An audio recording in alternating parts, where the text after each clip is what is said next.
want to thank everybody for tuning in today to episode 64.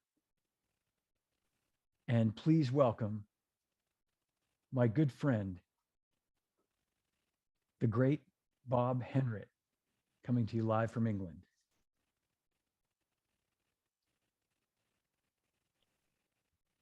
And there he is. Got it. It says. All right. Back live, eh? Back live. Thanks, Bob. It's good to see you, man. I was just rambling on about, I didn't want to get into it too much off the air, your incredible history and career. There's just so much to talk about. Can we, Bob, can I ask you this? Can we make any sort of mention of what we did yesterday? The screen? Yeah. Oh, sure. Yeah. Okay. Yeah. So I'll just say this, and then I'll let you chime in wherever you'd like. But Bob, so everybody watching at home, Bob was nice enough, knowing we were doing this today, invited me to have a virtual screening of a documentary that's in the progress called One More Time. And Bob is featured heavily in it, as is Clem Catini and Brian Bennett in the way of drummers. And I saw Ralph Selmans in a couple of the shots. Yeah. And Ralph is something else. He sure is. Yeah, he is. He played by with a little help from my friends, and he read it. I mean, it was astonishing. It was just, when I saw him doing it, I thought, oh gosh, this guy can really play. And he's a good guy too, of course. He's as all drummers are. I've yet to meet one that isn't. You're absolutely right. And speaking of good guys, you're definitely at the top of the list of good guys. I've known you, I'd say, better part of 30 years. Yeah. And when I'd come over to London for the Zildjian get-togethers, and I always look forward to talking with you, because I feel like every time I'd see you, there'd be, just in passing, you'd mention something, there'd be a story, there'd just be a little anecdote of, I remember the time Keith Moon and I were doing this or something. And so it's you have a fascinating history, and I'm so glad you're here today. Thank you. Well, I've kept awake as much as I could. A lot of guys in bands and a lot of road crew get on the bus and go to sleep. Well, I don't do that. I look out of the window and I want to see what's out there. And, I've done massive tours of America, more than probably most American drummers have. And I've really enjoyed it. And, where it's John, I'm sure you know this, where there's a horizon at the front, a horizon at the back, one at the left and one at the right. And if you're going through Wyoming, I'm sorry, Wyoming, but there's not a great deal to see. And so I was always interested in seeing what was there. I imagined myself in North by Northwest, Cary Grant. I imagined that was me. And the most successful musicians are the ones who don't mind being on the road. The least successful musicians are the ones that do mind being on the road. So I love it. And I've kept looking out for years and years and years. I haven't seen a UFO yet, but I've only been looking for 60 years. So, there's plenty of time for that. But I haven't seen a UFO. But I must say, I do go to Grand Central if ever I'm in New York, and I stand under the clock and I imagine I'm going somewhere. And I guess I'm blessed with a wanderlust. I spoke to Cozy Powell about it, and Cozy said, you know what, if you didn't like being on the bus or being on the road, then you were definitely in the wrong industry. You should find something else to do. And I have always dug it. It's something that I love to do. And of course, you wouldn't know this, but I've been writing about it for years. And so there's a book coming. I've probably gone out of order, John, but grab me if you want. But one of the books is called On the Road Again. Of course, inevitably one had to be, and that's about the Kinks. It's about Don McLean. It's about Argent. It's about Adam Faith. It's everybody I've been with. But there's another one that I've done, which is to do with being on the road with my wife and the family, which is a completely different animal. And so I've done that and kept all the notes. And that book's going to be called Have You Come Far? And there's a reason for this. You wouldn't know, and I'm not sure whether I'm going to end up in the Tower of London. But when the Queen meets you in Windsor High Street, she will say, "Have you gone far?" And whereupon, by the time you've realised the Queen's speaking to you, that you're about to say, "Well, I only live around the corner, ma'am." But she has moved on to the next guy, and guess what she's saying? "Have you come far?" And I just think it's such a wonderful title for a book. So that's what it is. And Yeah, anyway, so I have a wanderlust. man. Well, so let's start. Let's go back a little ways. By my estimation, you started playing professionally probably before you were 18, but 1962. That's when you joined the Roulettes. That was Yes, your yeah. sort of first big band, so to speak. Yeah, his first proper professional type band. And we were on, we would do 3 gigs a day sometimes, a TV in the morning and a radio in the afternoon and a gig in the evening. And this went on for 5 years. And I mean, it was hard work, but it wasn't hard work because I was doing what I wanted to do. You know, I did what I was meant to be doing. So I really enjoyed it. We in those days, you would go, I spoke to Pacey about this. We would go to Germany and we do 9 45-minute spots a night. Now I'll say that again, 9 45-minute spots a night, which is a bit like being down the mines, only harder, in my opinion. Yeah. So most bands in those days had 3 45-minute spots that they could just do. So we had to do those 3 times. Well, those 3 spots included a drum solo. So in the 9 45-minute spots, I do 3 drum solos and really enjoy it. And you know what? Drummers will get this, I hope. I learned where the offbeat goes, you know, and it actually doesn't, you know, it doesn't have to be on 2 and 4. I'm not suggesting that you move it that far, but you know, there are places around the pocket, as we know, that are very necessary. So I learned all that in Germany, in German clubs, and we had we would start off with Dimples, and everybody knows there's a 2/4, sort of 2/4, quasi 2/4, da da da da da da da, sort of 2/4, and so we'd start off with that, and then we would I would play do do da do through the 2/4. And everybody would join in, and eventually we'd go to 12/8, or we'd go to 5/4, we go to whatever. And 45 minutes later, we'd drag it back to 2/4, and it would be over. And that was where we learned things. You know, and hold your head up's rhythm came from there. So we found out. I mean, the thing is that 9 45-minute spots it's got to take 9 hours to do it, and you know, that's afternoon till late, and you had to keep going until the last punter had left. So it could be 1 o'clock in the morning. And when we first went there, we thought all these wonderful looking women were there to see us. You know, they'd be draped along the bar, and we thought, all these women, it's fabulous. And of course, they weren't there to see us at all. They were women of negotiable affection, they called them. And so we'd be looking across at, and they thinking, well, they're not moving much when we do anything. So we realized that they were there for the men. But it was somebody to play to. That's fantastic.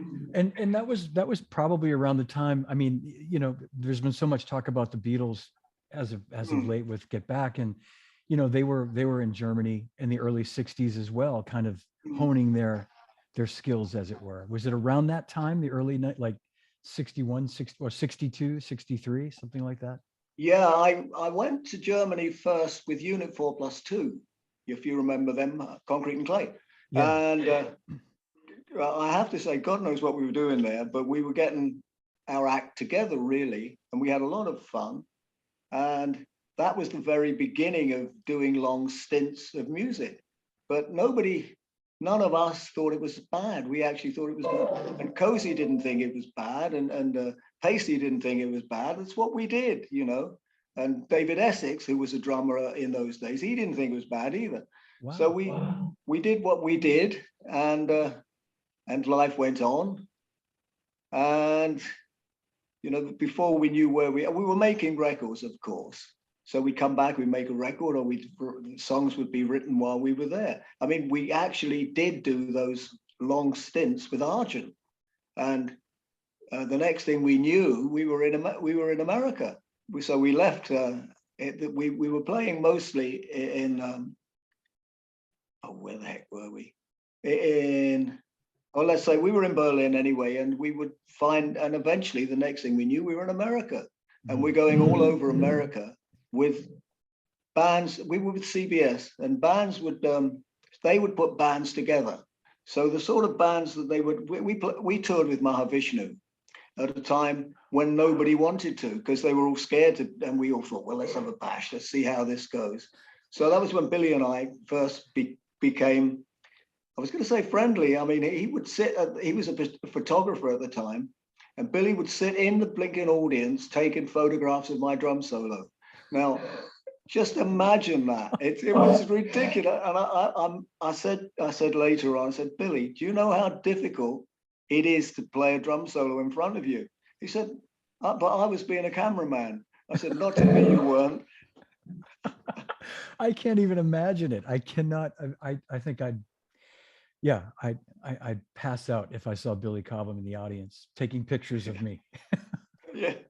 So jumping back a little bit earlier in this, so I was curious to know when having seen the film yesterday, and I'm hopeful that everybody else can see it soon. I know there's still some things left for you guys to work out, but it was really enjoyable.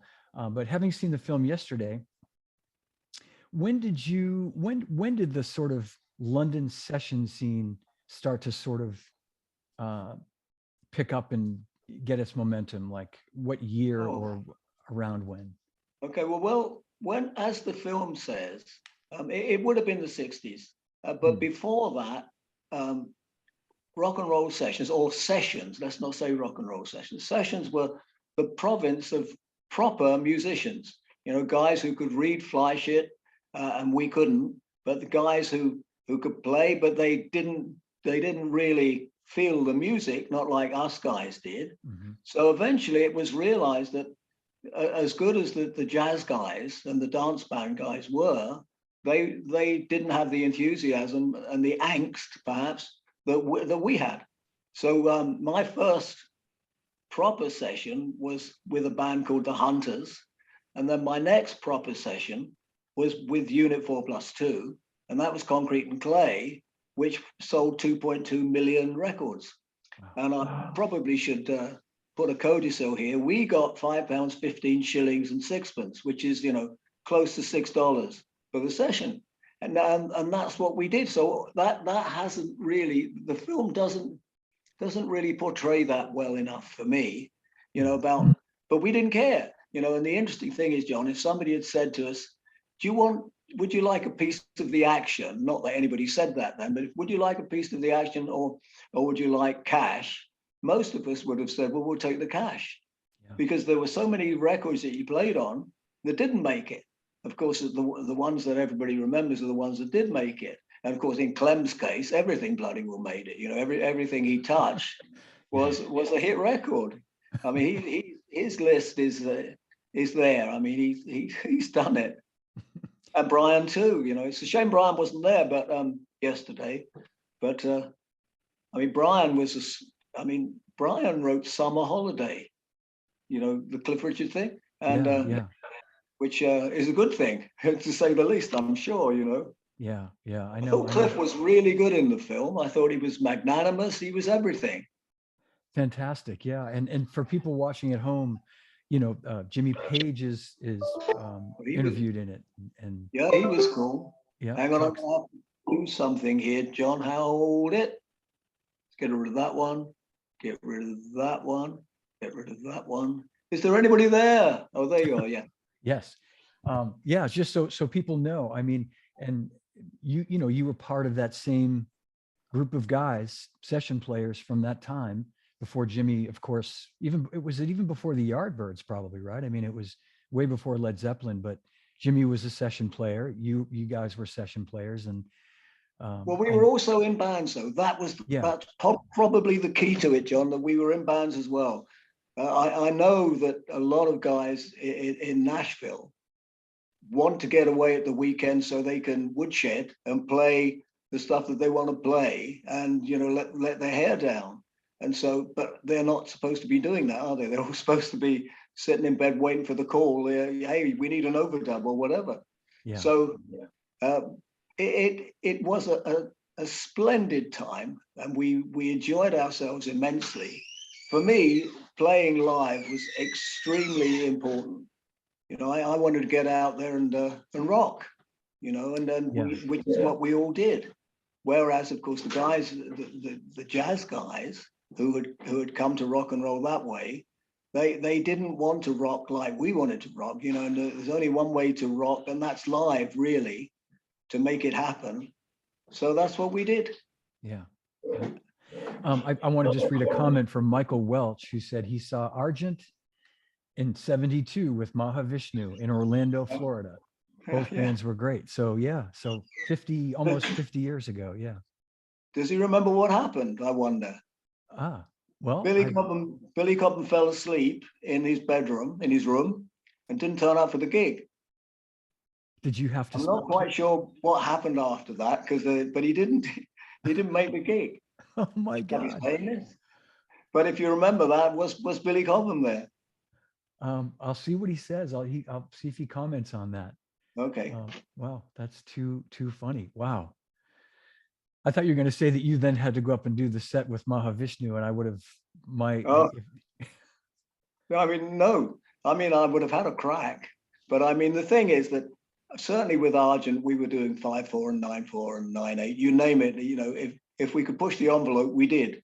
yeah, So the envelope was a lot wider than before we started. So we were into those odd time signatures, and they were great fun. There was my drum solo was in 5/4, which which was also an interesting thing to do. wow. Well, and just to jump back a second too, when we were talking about the film, when Bob was talking about Clem, we're talking about Clem Catini, of course, and we're talking about Brian Bennett, and also kind of going back to the sort of session players of that period. There was also Ronnie Verrell.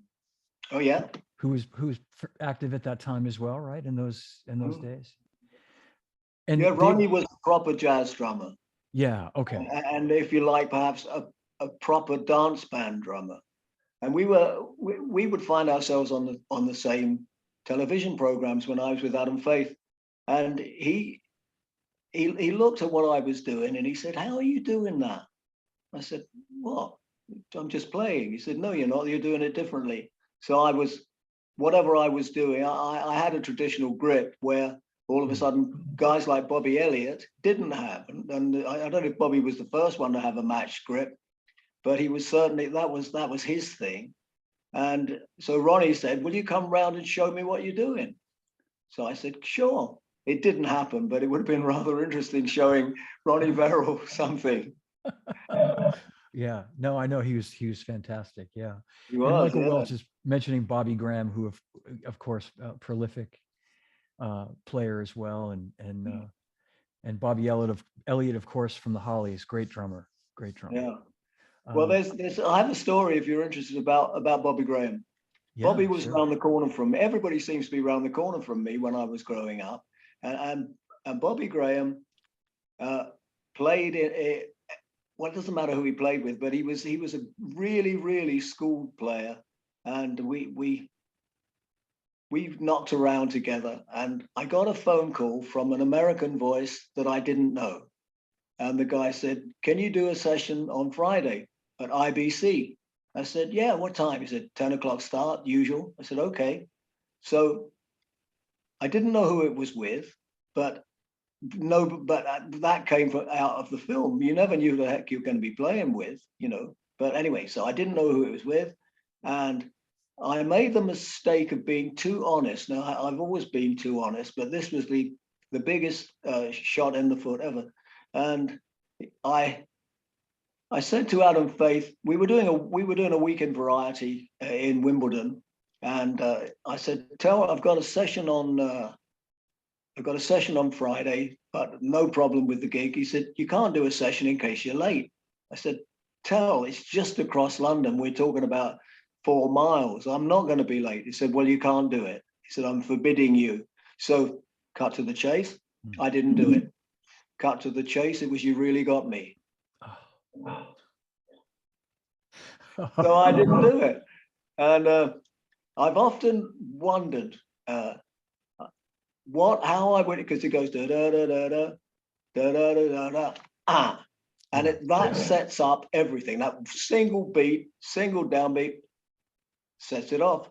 And I've often wondered, if I'd have been on that session, would I have played what Bobby Graham played, or would I have tried to be, or would I have done flats in Dagenham or something else? But in the end, I didn't get to do it. But so that was the first one I didn't do. You got to play it years later with the Kinks. Oh, I did, yeah, and it was I played it last week at the Kinks convention. Fantastic! Wow, it still goes on.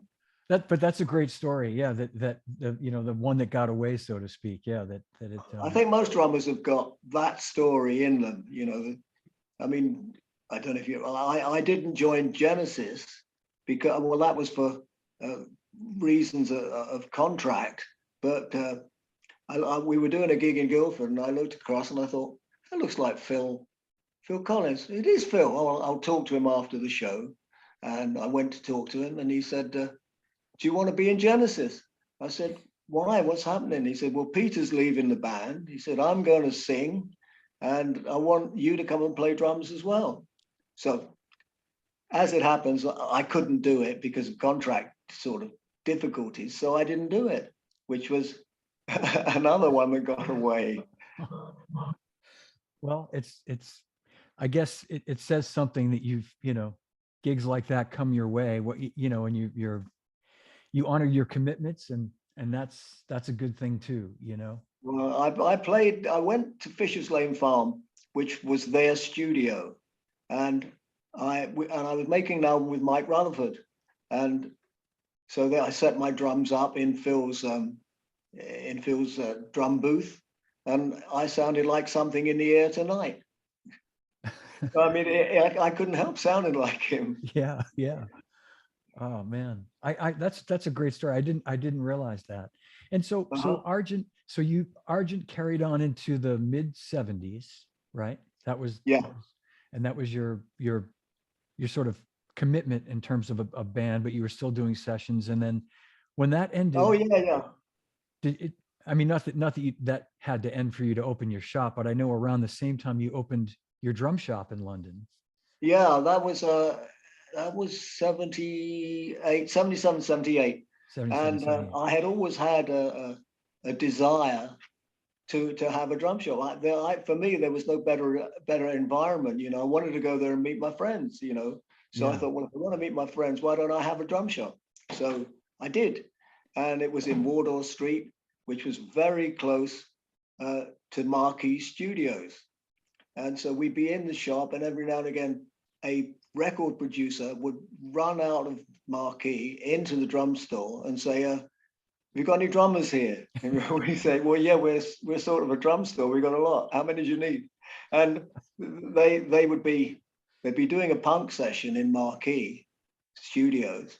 And the drummer had said, well, look, I've done it once, so I'm not going to do it again. If you didn't get it, that's your fault. So they would then go down to the Ship, which was a pub, and that would be the last they see of it. So one of us would go and play. And of course, we could play fast, we could play loud, we could do all of that stuff. But we didn't have the hair, we didn't have the ripped clothes or any of that stuff. But I've been on records and I have no idea who these people were, no idea. Yeah. And of course, I'm not the only one. So that was that was a direct result of being in Wardour Street. as indeed was Keith Moon. He was the direct result of us being in Wardour Street as well. And Mooney would, another one who lived around the corner from me. And on his way home at 3 or 4 o'clock in the morning, he would knock on my door and say, "Dear boy, what about a cup of tea?" And I'd say, "Mooney, it's 3 o'clock." He said, "Yes, what about a cup of tea?" So we'd have a cup of tea and we'd talk about drums and we'd do all of that. And he once admitted in the Melody Maker that I was his favorite drummer. So I was rather pleased with that. Yeah. So we bumped into each other a great deal, and he was crazy. I mean, but he was crazy in a good way rather than crazy in a bad way. And if he was playing a joke on you, he would keep going until you laughed. If it took him an hour, he would keep going until you laughed. And we're not going to see his like again. I mean, certainly in those days, he was the man. He really was, and he was the most natural of drummers. He didn't care which hand was going to go for the downbeat. He had it. It was there, you know, and he would make it happen. Yeah, yeah. He gave me like looking at all the Gretsch in the background. He had this drum called a DRB Special, and it was a Gretsch snare drum, and the only thing that made it different to a Gretsch snare drum was it had a little plaque on it saying DRB Special, and he tried to give it to me. He tried to give it to me when he tried to give me a bottle of Remy, and before the gig, he said, "Have some of this. This will help." Oh yeah, right. So he said, "And by the way, dear boy, I've got something for you." And he was sitting in his leather armchair in the dressing room, and his leather armchair had a flight case. So he took it everywhere with him. So he's sitting in his leather armchair with a crate of Remy down by the side of him and a DRB Special snare drum on his lap, which is for me. And he said, "Dear boy, this is for you." And I said, "I can't take it, Keith." Of course, it's one of the big regrets that I never took it. But the story unfolds that later on, somebody phoned me up and said, "Do you know what a DRB Special is?" I said, "Yeah." I said, "It's a snare drum." He said, "Well, I'm outside a charity shop in Croydon, and there's a DRB Special on the step waiting for a home." And he said, "Is it worth taking?"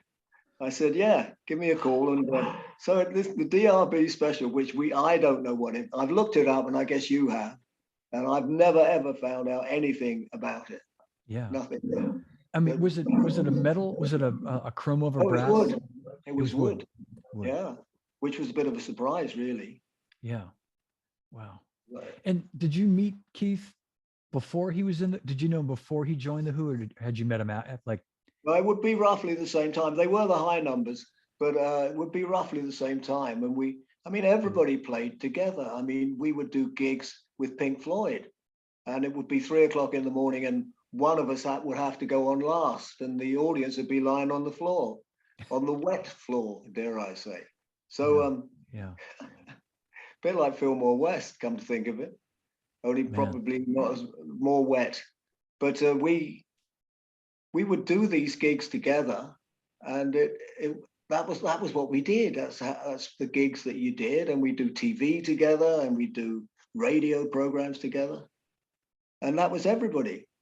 Bobby, we did things with the Hollies, and Bobby Elliott and I were good pals, and we decided we wanted to make a record, and we thought it's long enough after Sandy Nelson, so we ought to make a drum record. Yeah. So we made a record called Drum and Coke.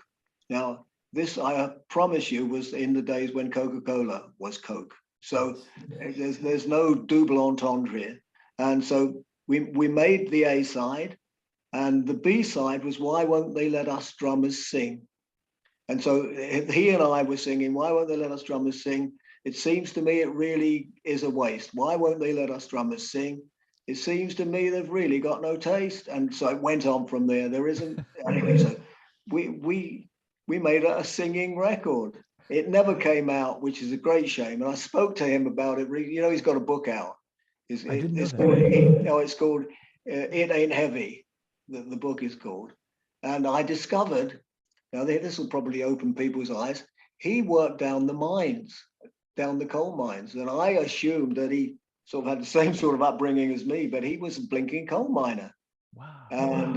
And then, of course, he went on to be the Hollies drummer. And certainly everybody I've ever spoken to in America was always enamored with him. Certainly Max Weinberg was. Mm. And I mean, all of these guys had a huge effect. The film you saw yesterday, those guys didn't realize how big the effect they'd had on American drummers. And what we were doing, as I probably said yesterday, was we'd learn a song without having any idea of the sticking or how it was meant to go, and we would learn it, and we would send it back to America, and America would love it because it was these guys with funny hair, and it was a time when they assumed that everybody came from Liverpool. So we came from London, so we were Liverpool people, but we weren't. So it was really part of what we did.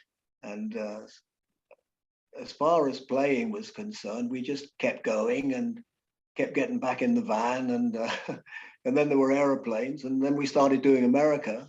And once we started doing America, CBS would put us in with another, that they would put all their artists together. So there'd be a tour going around the country with the drummers like Lenny White and Alphonse Mouzon and all these guys. So all of a sudden I'm with the cream of the cream, and I'm seeing what's going on. So it really, really was great. It was I was very fortunate. I think it's easy for me to say I was fortunate. We were all fortunate. We were doing what we wanted to do. But I mean, I probably mentioned this yesterday. There was no way we could see how to play these things. So we assumed what we were doing was right. We sent it back to America. And I mean, for the big example is Peggy Sue. Peggy Sue is paradiddles. And we never knew. We were hammered away, single strokes. There was no let up with what we were doing. And we sent it back to America. And they loved it for whatever reason. And it wasn't until I played with the Crickets in 1962, or maybe, 62, that I realized it was a paradiddle. And none of us had given that a thought, that it was, this was proper drum stuff going on here. We were having the other one is Knock on Wood, which I don't know if you know it. Well, of course you know it, but it's got a downbeat bass drum, bom, bum, bum. That's all it does, and then da da da da. I mean, there's nothing happening. So once we got hold of it, we went ba ba bit on bum, ba ba da ba da do da da ra bo bo bo bo bo bum. I mean, it was another blinking opus by the time we got hold of it, and everybody played it like that. Yeah. It was such a great time, it had to be, for you to be around at that time, and be part of that scene. That's all I can say. I mean, the music, that's the music that speaks to me most, that came out during that time. And it had to have been just a. I think the interesting thing is, John, that music is made for a time. So the music that we've been talking about so far was made for a period in time, and we loved it. Now, modern music is not made for us. It's made for kids in their period in time. Mm-hmm. And I mean, that might sound like sour grapes, but it's not meant to. Every I guess music always has its own hole that it goes into and then moves on. And I mean, it's not that we couldn't play jazz. We just didn't want to play it. We wanted to play boom, chop, boom, boom. We wanted to play rock and roll things. And we wanted to play with Elvis, which never happened. Well, yeah. He left. I know he's left the building. Yeah, he left the building, and he left, a little earlier than we all hoped he would. So yeah. But I have to tell you, our friend Dave Maddox is watching, and he. All right, hello, Dave. Hello for me too, Dave. And he mentioned that Argent opened up for Fairport once. Oh yeah, we did. Yeah, we did. And I was going to mention Dave in the list of session players that I'm guessing he might have come a little after. He's a little bit younger than you, so maybe I think Dave Yeah, arrived in the I mean, 70s. would have been, yeah, the 70s. Yeah, that Yeah, certainly. Argent was 69. So up until then, we were doing. I mean, Dave was doing. Dave had a completely different route upwards. I think he started out in a dance band, and he was. If he did it, he was really good at it. yeah, yeah. Hello, Dave. He's a fine drummer, that Dave Maddox. Absolutely, and he can Yeah. play anything. Yes, yes. I hate him. I've always hated him. Never liked him. I have so many things I want to talk to you about, Bob. I made a whole list this morning. I would love to your association with Ivor Arbiter, I think is we've talked about that when we've gotten together um, Uh-huh. in London. And I know you had an association with him with going back to Heyman, or maybe even before that, possibly, or Well, I um, was a Heyman endorser, yeah, and from the early days, well, from the days that Heyman, but also I got a Ludwig kit from him. I was never a Ludwig endorser, but I did buy a Ludwig kit from him, and but I mean, he was an enigma without. I mean, he had ideas about drums that nobody has had before or since, really. yeah, I mean, he wanted to reinvent the wheel. There's no doubt about it. And certainly the set that I was involved in, or the concept that I was involved in, the AT thing, the advanced tuning system, I thought that was absolutely sublime, and I thought that was going to rule the world. I thought, why would drummers want to use 10 screws to make something in tune when they can use one? hmm And of course, the idea of hitting the top head and tuning the bottom head until you got the right decay, that was fantastic, I thought. Unfortunately, drummers are conservative with a capital C, and they don't like change, and they didn't like they may well have appreciated what it was, but they didn't go for it. But yeah, as it happens, flats, which was the next development of the single screw tuning, that did rather well, because it was I, like every other drummer listening, and it didn't want to keep carrying a bloody drum kit, and so here was an alternative drum kit that went in a bag. It's fabulous. Yeah, let's have some of that. And so that's where it all began, and and you that was successful. that was successful, yeah. And you were a big part of the research and development, the R&D for that. Yeah, You were yeah. the consultant, No, it was, and it was hugely enjoyable. yeah, it's yeah.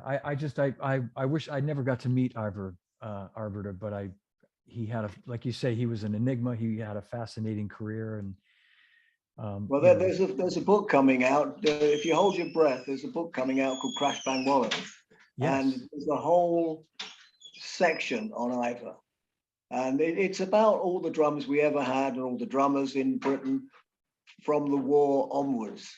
And so I guess I'm trying to goodbye. I guess I'm trying to write the story, really.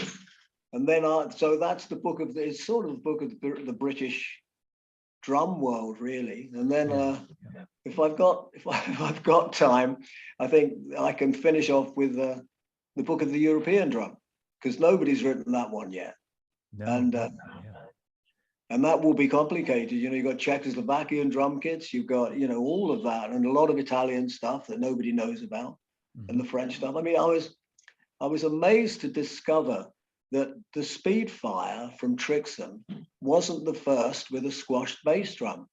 There was another French drum kit before that, and I didn't know, and I was doing some research, and I discovered a photograph of it, which was made by Capel. And anyway, there's I a lot to. I don't want the story to be lost of any of the things that I've done, or and the whole drum situation, where we actually we went through and we changed things, and then we changed it back again.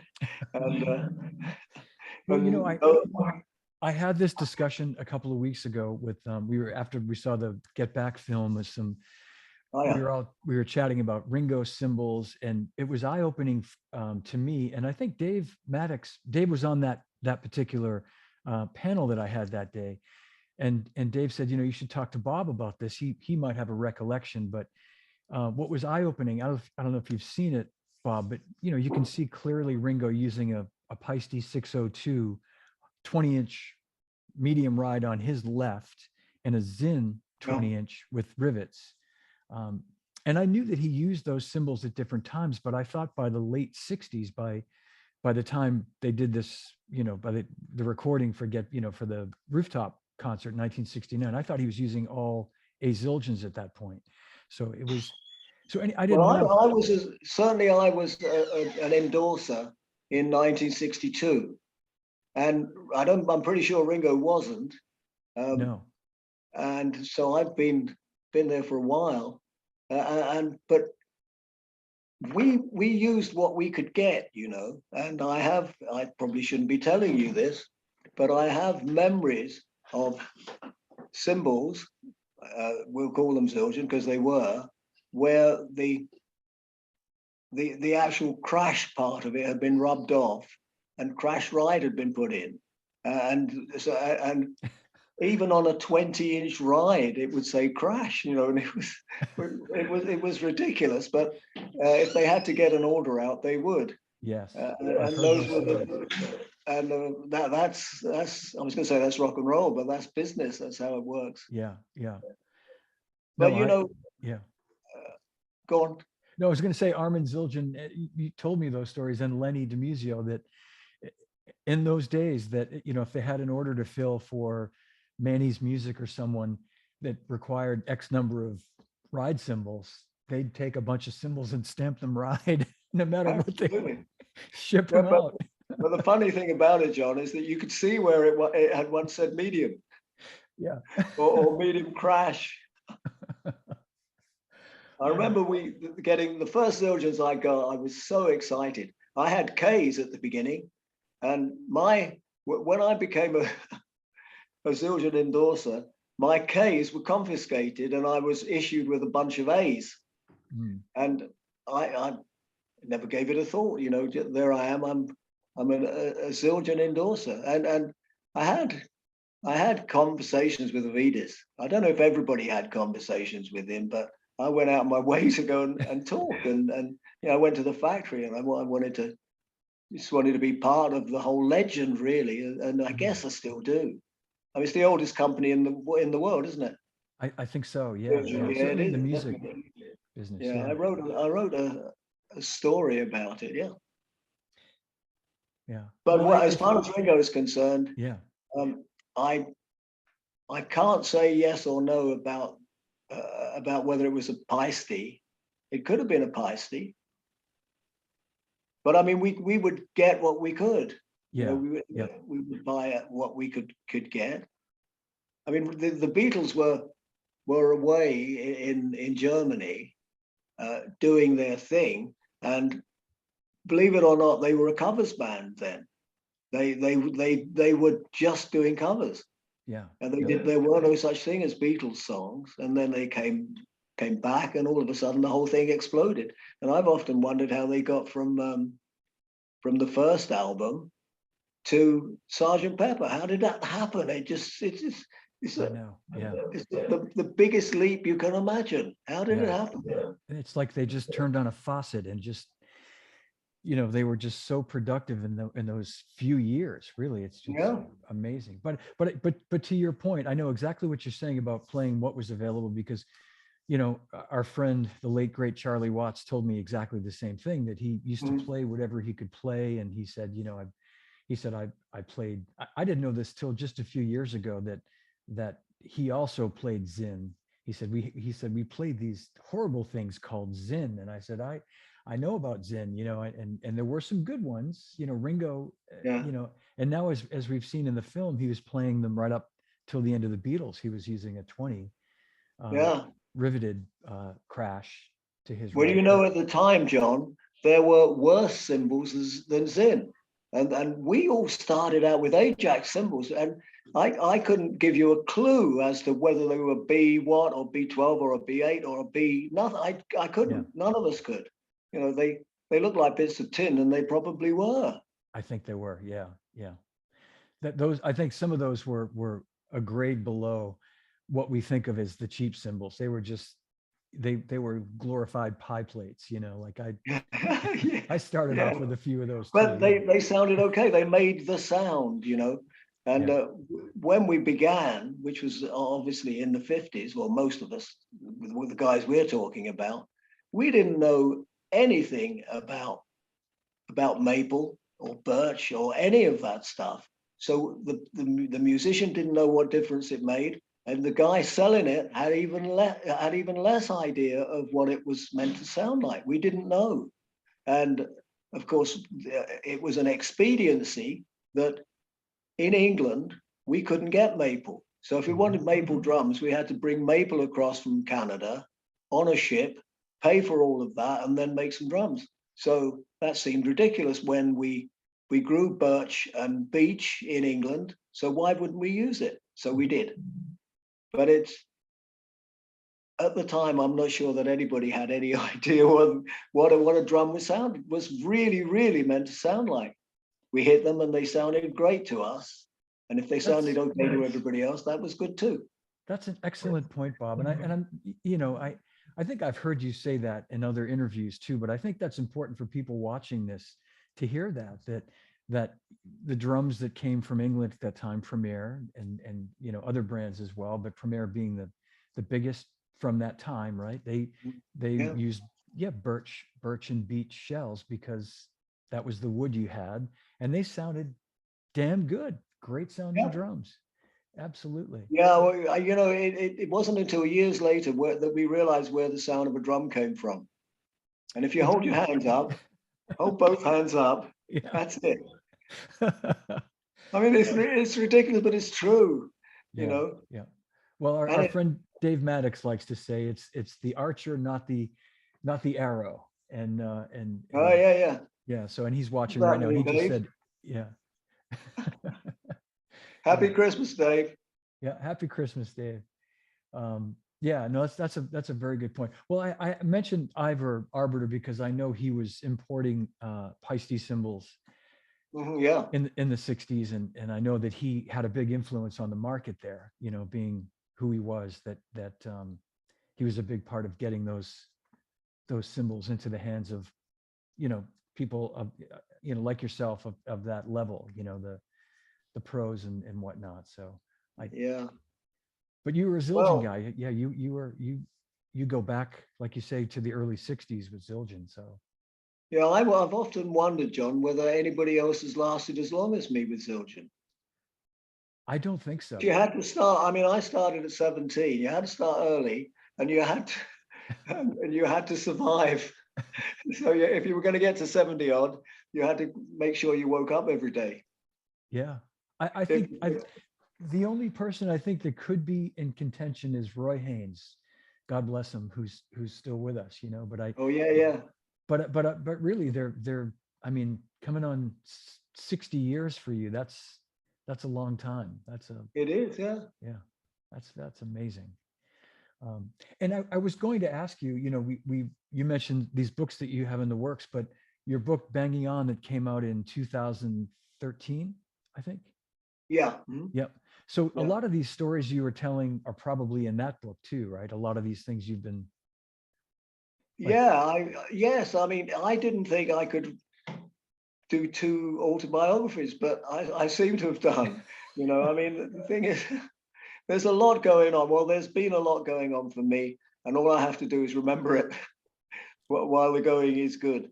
But what I'm quite concerned that there's a lot of Chinese whispers going on. You know, I don't know if you know how that works. Somebody tells one guy who tells another guy, and by the time it arrives back to the first guy, it's completely different. And there's a lot of that going on. And I just like to make sure that certainly with my partner, we've we've gone out of our way to really, really check into these things and not make anything up.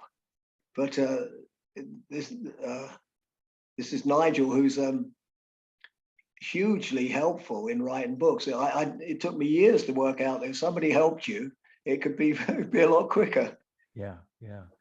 No, I think that's great that you want to make sure, you know, you're fact checking and making sure everything is right. And I knowing you the way I know you, I would imagine that's the only way you do things, is making sure that it's accurate and all that. And it's always, you know, I feel like we're just kind of scraping the surface too, because there's just so much that you've been a part of, you know, in 60 years and the scene there, you know, between, like you say, the session scene, bands, developing drum products. And then before we went on the air, I'd forgotten this. We talked about this again years ago in London when we were together, but I'd forgotten you were a big part of Simmons and the SDX sound library. And that's amazing. That's like another, you know, completely different turn. Well, the thing is, John, it's right place and right time. I mean, there's definitely, and putting yourself out. But I invented the foot pedal for the Remo Rototom. And Remo looked at it and he said, "This turns it into a musical instrument." I said, "Oh, I'm pleased to hear you say that, Remo. Thanks a lot." And he really liked it, and it was part of his offering. I also invented, I don't know if you know this, but because it was a Zildjian product, it was the cymbal key that went on top of the cymbal stand. So it was a cymbal topper, but it was a drum key. Oh, yeah.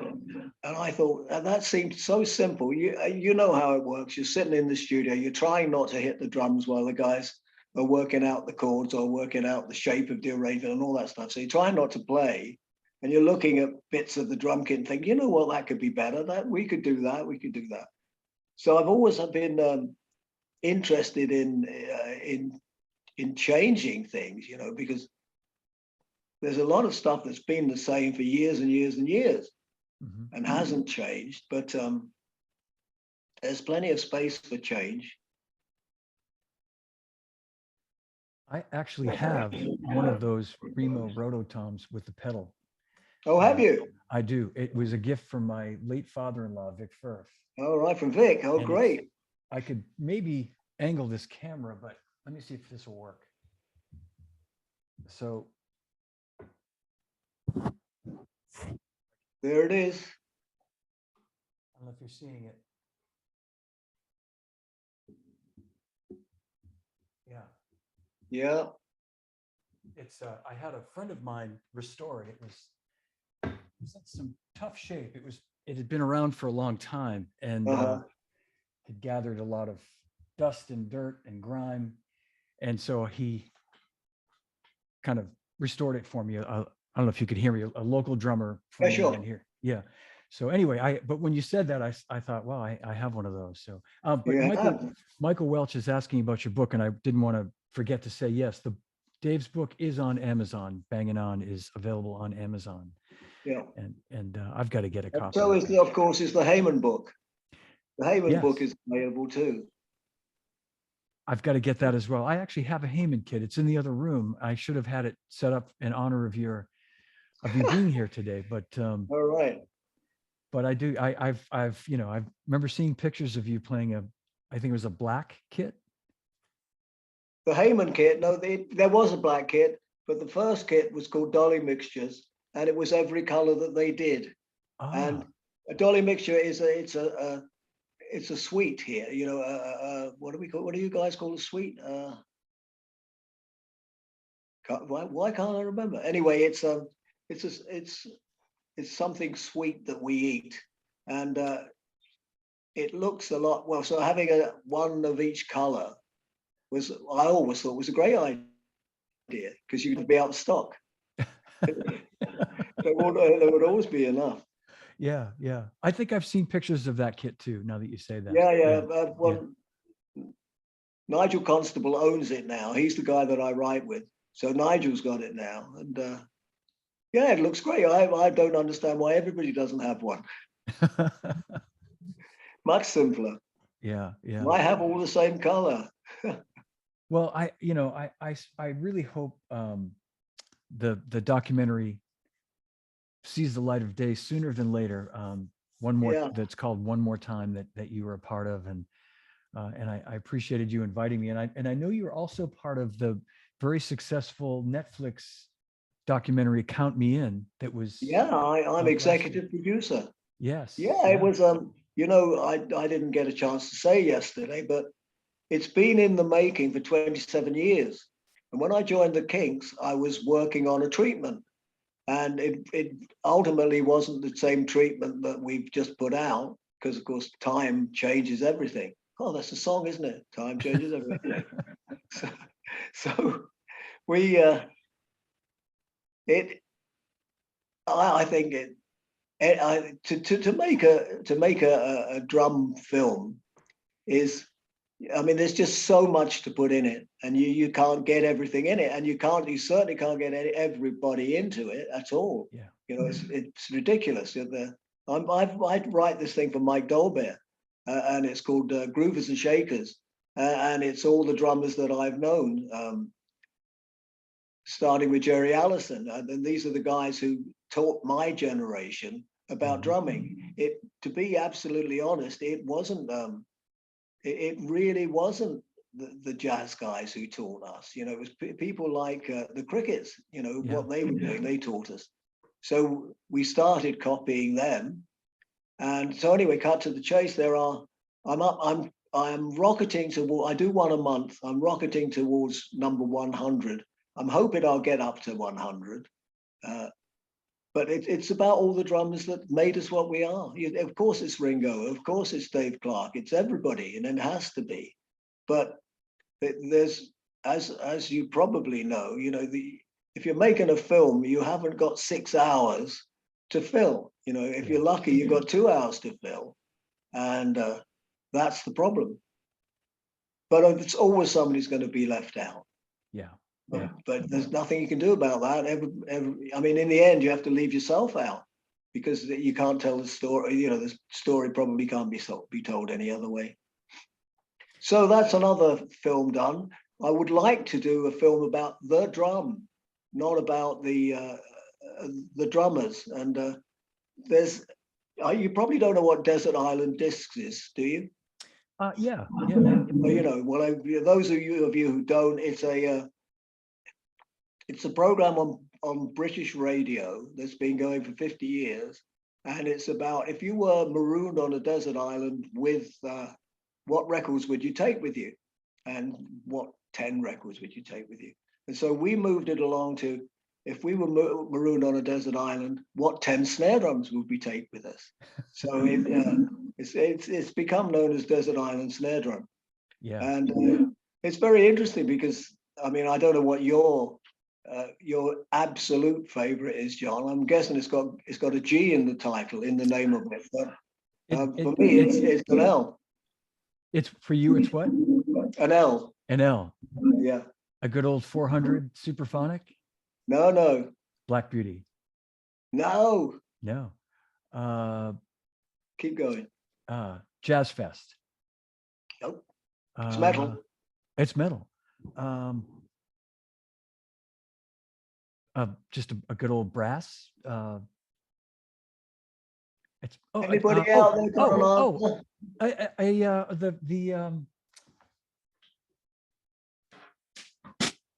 Just happen to have one here. This guy. That's the one. Yeah. Yeah. Absolutely. I played at me and Dave Mattox, funnily enough, that's the one, played at the Chicago Drum Show. And we were talking, you know, it was about the whole drum scene in England, and we were talking, and the book had just come out, and I was signing the book after I'd played, and while I was playing, I mentioned that drum. And the guy said, who asked the question from the floor, said, "Have you still got it?" I said, "No, it was stolen." He said, "Oh, that's a shame." So I signed his book for him, and he went off. And he came back later on with something behind his back. And he said, "I bought something for you." I said, "What?" And I was remembering the Keith Moon story. You know, I couldn't have the DRB special, couldn't bring myself, and so there we are with the aluminium drum, Oh and my gosh. he gave it to me.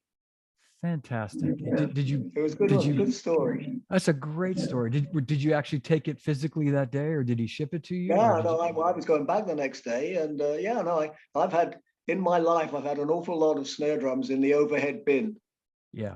on Yep. a plane coming home, I'm sure you have. rather than miss out on them, you know. Yeah. Oh man. I was talking of Dave Maddox. I don't know how I'm sure Dave would have a hard time picking his 10 favorite snare drums, knowing Dave, but um, Yeah. that would be a good, I'd love to have you guys on sometime to talk about that, like your favorite Well, 10. he's always gone. I would only ever take 5 snare drums to a session, to an album session. Wouldn't Yeah. take any more, and I would always use the one that I wanted to use for the album. I would always play that last on the grounds that the producer is not going to remember. How can you remember which was the best one? So if you make the one you want to use last, then that works. But I think Dave takes 500 snare drums. Is that right, Dave? Yeah. He's still I watching. know he's got 500. Something like that. And I know he he thinned the herd a while back. I remember he was telling me he was letting go of a few drums. So, but he's probably, I think I've got, last time I counted, I think I've got maybe about 30 or 35, but All right. yeah, Have but you sold Dave any? I haven't sold Dave any. I don't know that he won any of mine. He's got them all. No, well, But he didn't. Yeah, yeah, it's interesting with him. I had 35 drum kits in the loft. That's the one. 35 drum kits in the loft at my old house, and I thought wow. the roof was going to fall down. And and there were 55 snare drums, which is absolutely bloody stupid. And that was when I realized I needed help. You know, I really needed help. So I got a guy who came around and looked at them and said, "We got to get all these out of here." I said, "Why is that?" I said, "Because the roof's going to fall in." Oh So, boy. uh, I got rid of everything. But you don't ever get rid of everything, because as you go from drum show to drum show, you'll see that drum that was yours and that drum that was yours, and so on. yeah. So it's but it is there is a light at the end of the tunnel if you're actually if you can't stop yourself. I mean, I began to say, my daughter needs a snare drum, you know, so I would buy, you know, a 400. Oh, this, even though I had them, you know. Yeah. So this is for you, Lucy. Oh, great. And then the doozy was, I bought a snare drum for my wife. Now that is the most ridiculous, stupid thing anybody could do. But I was in the throes of addiction. Well, I have to tell you a similar story. My son, I had two of, as you say, the G word, two Gretsch chrome over brass, the classic Gretsch metal snare drums. I had two of those. And my son, really, who's 34 and a fine drummer, fell in love with one of them. I'd let him borrow it. And he said, "Dad, when you want this back, just tell me, but I'm really enjoying using I'll it." And leave I the said, country. yeah. And I said, "No, what?" I said, "Why don't you keep it?" I said, "I have another one, I have another one." And no, no, no, no. And I said, "No, Johnny, keep it, keep it." So he kept it. And then I went out and bought another one because I wanted to have two. So I know what you're But saying. the point is, all 400s don't sound the same. All Gretsch snare drums don't sound the same. I mean, they Yeah, just yeah, don't. they Now, don't. that's my excuse. That has been my excuse for 40 years. Yeah, yeah. And I would agree with that too. Some are easier to work with than others. Some involve a little bit more, especially Gretsch. They need a little bit more, um, you know, tender loving care to get them to really sound good. And Yeah. Well, but you know what, John? When we had Drum Store, a guy came in with a Gretsch snare drum to sell, and I turned it over and looked inside, and he had scraped all the silver off it. ah, And so I struggled to see if there was any difference, and I couldn't tell any difference. But I thought it was an interesting thing to do. yeah, yeah, I know the mystery of what that silver is, the sealer, whether it's to hide it, if it's to seal the shell or if it's to hide any imperfections, or it's just, All the voodoo wood. out of, yeah, Yeah. old, yeah, yeah, interesting stuff. Yeah, that's too funny. But but to your point, Bob, this is such a great drum, and Yeah. I don't use it a lot, but when I do, I'm reminded of how great it is. Yeah. Yeah. And it's one of those things where I've taken this. We go to the Martha's Vineyard in the summer, and I take a drum set down there, and sometimes I'll do gigs, and I'll bring this drum because I feel like it works for anything I might have to Yeah. do. And not that I'm doing anything more than rock, but it's just a good all around. The acrylite works for rockabilly. I mean, it's as if it were made for rockabilly. It just makes the noise that you want. Yeah. Probably Yep. shouldn't have said noise, but the sound that you want. Yeah, boy, we'll have to do another one where we just talk about snare drum. Okay. Yeah. Good. Well, if you like, I'll send you the Desert Island snare drum piece, and you can work it out from there. Please But there's do. an awful lot of drums out there, and you're buying a lot of them, it would appear. I am completely clean now. I am not buying any more bloody drums. I'm not buying any more bloody cymbals. I'm not buying. Good man. I tend to be looking for vintage cymbals too. It's you're right though. It's a crazy. I go through phases where I don't know. I'm restless. I'm itchy. I hear something and I think like hearing Ringo. I went on the hunt for, looking for Zins and old Peisty 602s, and I've got to just knock it off because it is the archer, not the arrow. So, as our friend says, in most cases. You mentioned Ringo, and I haven't mentioned him, but I got a call to make an album with Ringo. So I found my way to Sweet Silence, which is a recording studio in Copenhagen, and there. I am. Ringo is singing, and I'm playing drums. I mean, how did that happen? So I had a wonderful time, and it was the time of the drum store. And he said, "Have you still got a drum store?" I said, "Well, I had when I left Ringo." "Yeah, I hope so." So he said, "I want to buy a drum kit for my son." Now, I don't know whether the son was Zach or the next one down, but whoever it was, he said, "What have you got?" I said, "I'll let you know when I get there." So Ringo came into drum store. We sold him a Yamaha recording something or other, and for his son, and some Zildjians to go with it. And he put his hand in his pocket. He said, "How much is that?" And it was like a car dealer, He pulled out from his back pocket this wad of money.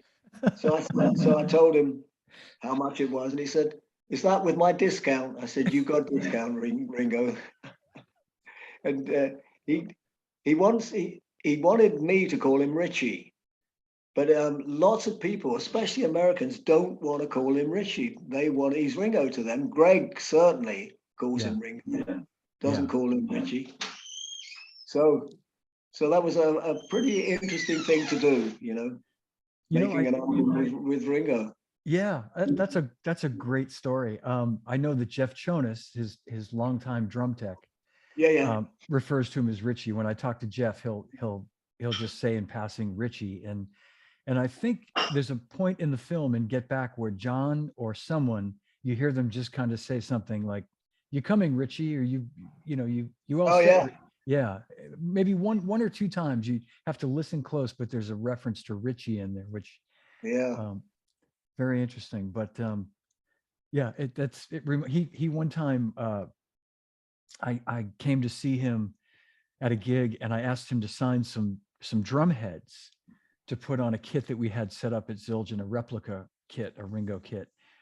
Many people think it's his actual kit. It looks that much like it. It's same mid '60s Ludwig, Black Oyster Pearl, and he had originally said he wasn't going to sign, no more signing anything, but he as a favor he did sign these drum heads, and he turned to me and he said, "Now, am I going to have to call my lawyer about this or something?" He's with that little look, so I can imagine him saying to you, "Is that with my discount?" Well, yeah, Uh, we want to. He's a very interesting guy. Very interesting, and he's yeah, well, they all were very very interesting chaps, and of course they were ruling the world, you know. yeah, yeah, without a doubt. I mean, yeah, I mean, and we're still all these years later feeling, I think we're feeling the effects and in the business side of it and in music and, you know, Yeah. people that are inspired to play. There's still a Well, residual he effect of turned it. everybody. I mean, he changed things for Ludwig. That is for absolutely certain, you know. And he changed things. And if you couldn't get a Ludwig, you got something else. I mean, that Yeah. was ridiculous. You know, if you wanted a Ludwig, you'd wait until you could get one. But in the Beatles era, you would take a drum kit, whatever one was available.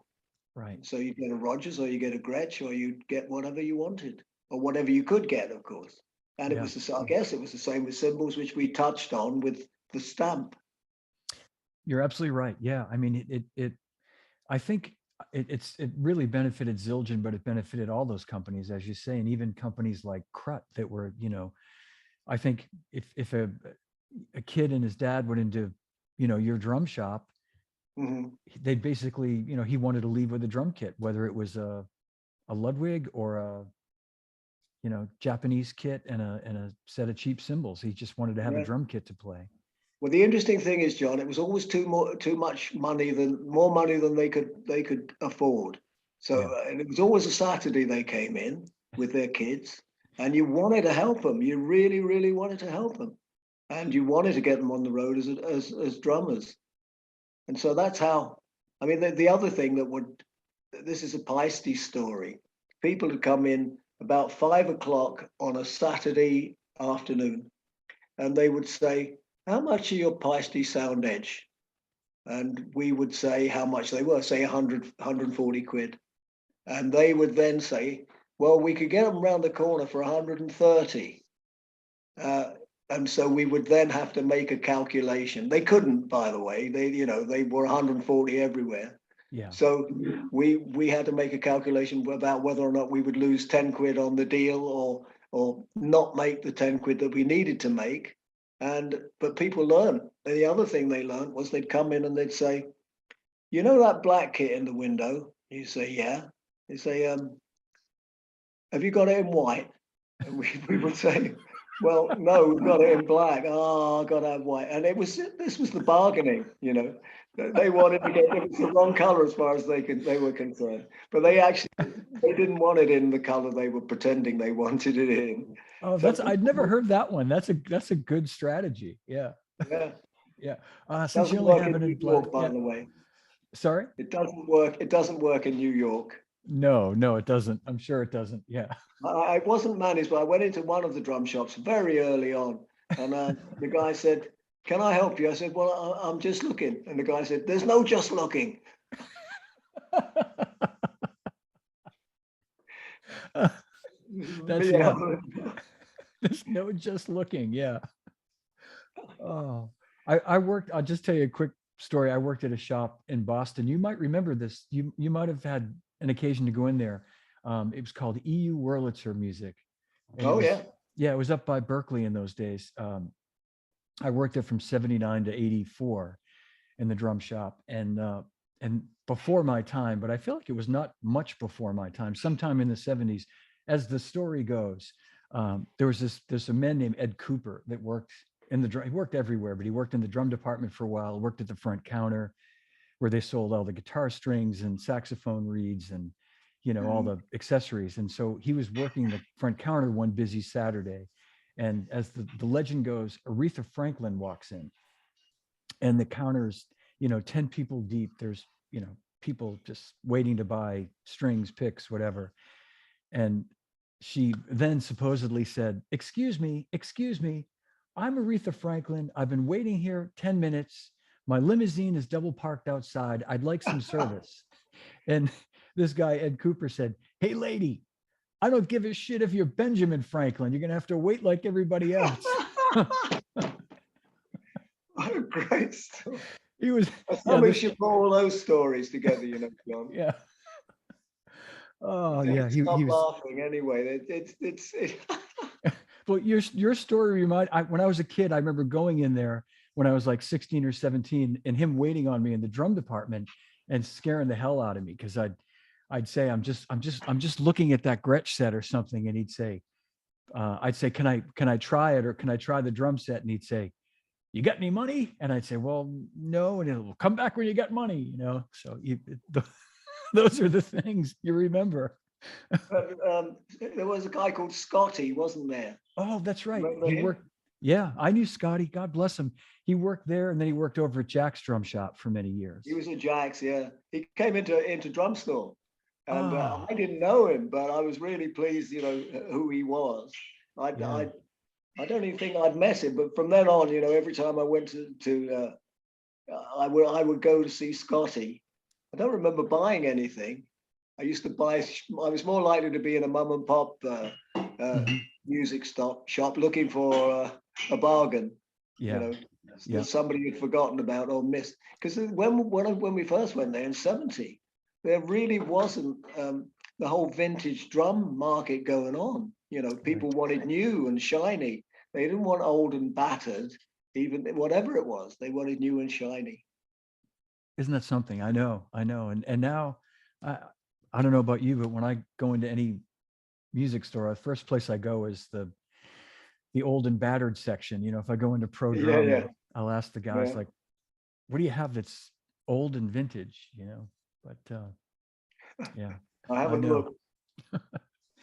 But Bob, this has been fantastic, and I so appreciate your time today. It's been a great conversation, as I knew it would. And I just want to thank you and remind everybody that you can pick up Bob's book on Amazon, Banging On.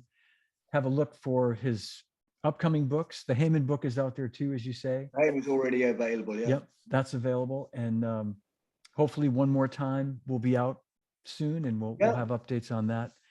Uh, And I just, again, thanks again for doing this. We could go on all day, and we'll definitely do another one of these too. we'd probably need a beer if we were going on all day. I'm in for that. Yeah. All right. We'll do Okay, that well, next time. John, it's been a pleasure. Thanks for having me. Thank you, Bob. Thank you so much. Well, Cool. See you, man.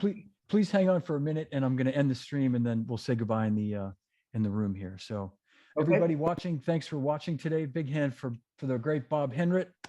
Dave Maddox says fab stuff. And great. So thanks again, and hang tight for 1 second if you would, Bob. Thanks. Okay.